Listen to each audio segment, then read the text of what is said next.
Hello, I'm Malcolm Cox, and this is another edition of What We Are Reading. And what I'm reading is this book, The Search for God and the Path to Persuasion by Peter May.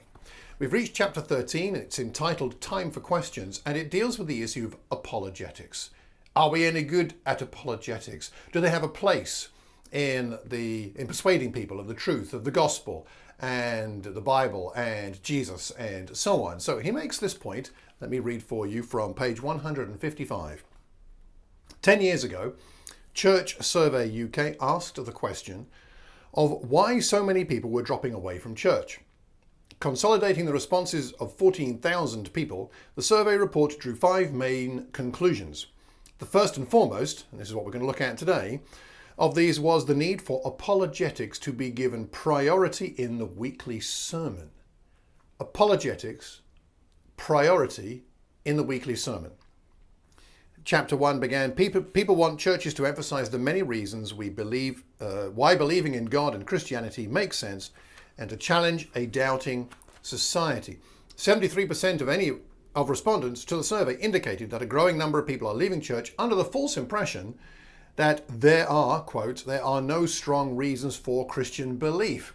What a sad thing when people leave believing there are no strong reasons for Christian belief, when in fact there are many. As Paul said, the faith is true and reasonable. So what do we do about that? And so Peter's suggestion is that in our sermons, that we address the questions that we think people will have about a passage. Are we as preachers and teachers, and in our personal sharing of our faith, thinking about the questions people would have? Peter says that this is an important component of a sermon. As an example, let's talk about what I'm going to be preaching about this coming Sunday in the Watford Church of Christ. We're looking at a passage in Luke chapter 11 where Jesus talks about Jonah, Nineveh, Solomon, and the Queen of the South. 4 things that a visitor to church or someone with a lot of doubts about faith may be asking questions about. Did Solomon really exist? Did Jonah really exist? I think it was just some children's story about a fish. Where and what is Nineveh? Is it some mystical place, some mythical place? Now, what about the Queen of the South? Who is that? What South was she in? Was she really a queen? Did she really come and see Solomon?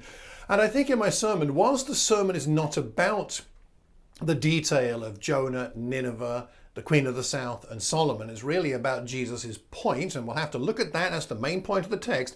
Nonetheless, if some of my audience are thinking about Jonah, Nineveh, the Queen of the South, and Solomon, and they're confused about that or questioning that, they will not be able to listen to what I have to say and what Jesus has to say, and that's his point in Luke 11.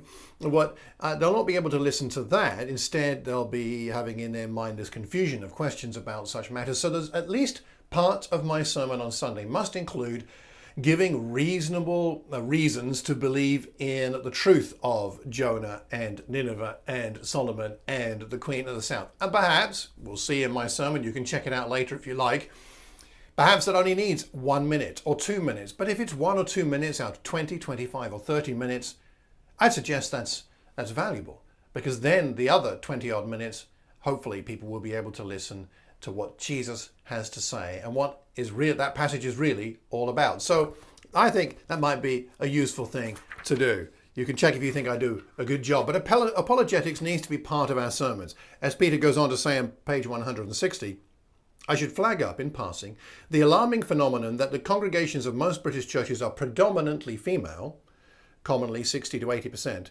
But when it comes to seminars, lectures, or conferences on apologetic subjects, the attendance is often more than 80% male. Now, there may be various reasons for this, but perhaps one of the ways to draw more men into the Christian faith is to make sure that where there are obvious questions in the passages we're preaching and teaching on, that we're addressing them with the correct, helpful use of apologetics. So, what apologetics are meaningful to you? I'd like to know. You can email me, mccx@mac.com, or you can leave a message anywhere you hear or see this recording. Tell me, please, and share with others on the YouTube channel, on Audio Boom, or wherever you see or hear this recording. Let us know what apologetics mean to you. What are useful to you? How important do you think apologetics are if you're a man or a woman? Have you heard people preaching and teaching in such a way that it helps to settle those questions and those doubts? Questions are not bad. Doubts are not bad in themselves, but have you heard people skillfully and helpfully address those things? And what have they done that you've found, or your friends have found, to be so helpful? Until the next time, I hope you have a wonderful day, and God bless.